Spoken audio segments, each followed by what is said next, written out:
قام بأخذ ذلك الطفل وسافر به لمسافة بعيدة.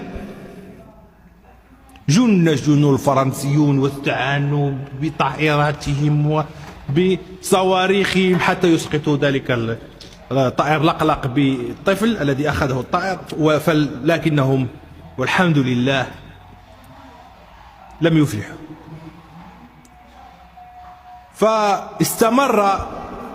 استمرت رحلة ذلك الطائر مع ذلك الطفل، فوضعوه في أحد المساجد.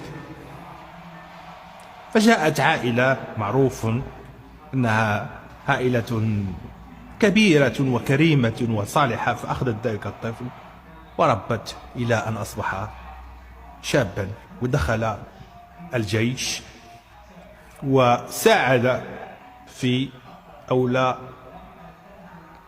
كان هو رأس الحربة الذي لقن فرنسا دروسا في المقاومة والتضحية، وطرد فرنسا شر طرد من بلدنا.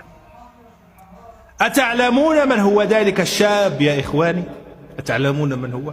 نعم، إنه سعيد شنقريح، هو ذلك الشاب الذي أخذه اللقلق.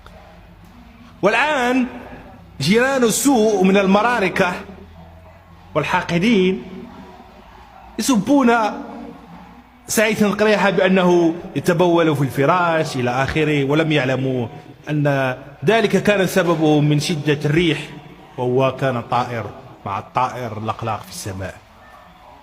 انظروا إلى الحكمة الإلهية، انظروا. نعم.